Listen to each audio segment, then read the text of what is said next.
Welcome to Daily News Updates by the Shipping Tribune. Here we bring to you the latest maritime daily news in a short form video format. Please subscribe for regular updates. Freight market scenario by Saigal Seatrade. On May 13th, the Asia-Pacific Panamax freight rates were hiked. The Asia-Pacific Supramax market freight rates were slightly down. The Cape-size freight rates trended lower. The Pacific Handy-size market freight rates trended higher. Before we proceed with the rest of the updates, I would like to announce that the 10th Asia Dry Bulk Cargo Summit is here and will be attended by all the stakeholders of the dry bulk cargo industry from India and all across the world. Make sure to register today. India signs 10-year contract to operate Iran's key Chabahar port.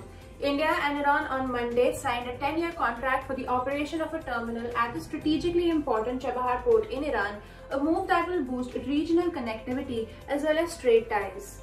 This is the first time India will take over the management of an overseas port that will also have a multiplier effect on trade among India, Iran and Afghanistan as efforts continue to directly tap the potential in Central Asia, bypassing neighboring Pakistan. According to an official statement, the contract was signed by India Ports Global Limited and Iran's Port and Maritime Organization in the presence of Ports, Shipping and Waterways Minister Sabanand Sonowal.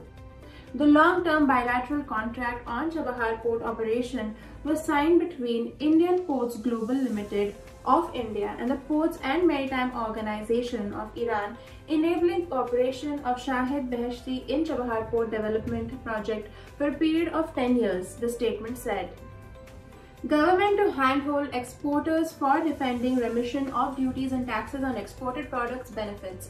The government is working out a mechanism to help exporters handle the investigations by importing countries on support extended to them under the remission of duties and taxes on exported products that sometimes leads to the imposition of countervailing duties. The US investigators have visited exporting units in the past to verify whether the benefit given under remission of duties and taxes on exported products is in proportion to the taxes on imports. In many cases, the exporters have not been able to fully establish the link because of some gaps in the documentation.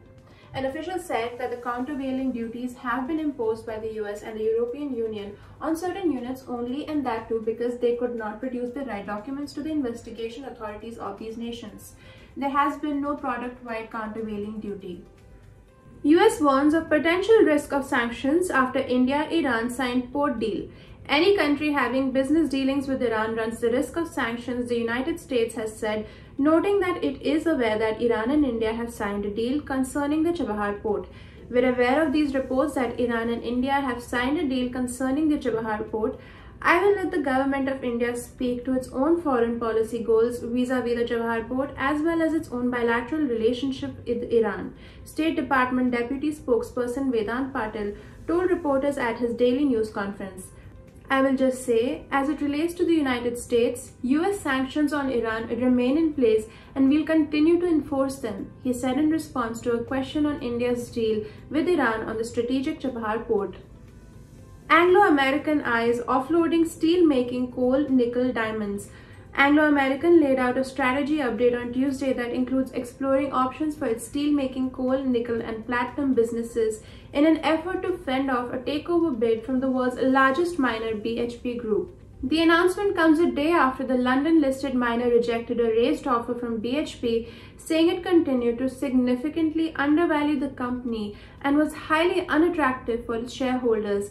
In a statement on Tuesday, Anglo said it was going to divest its steel-making coal assets, demerge its troubled platinum unit in South Africa, explore options for its nickel mines, and divest or demerge diamond business De Beers.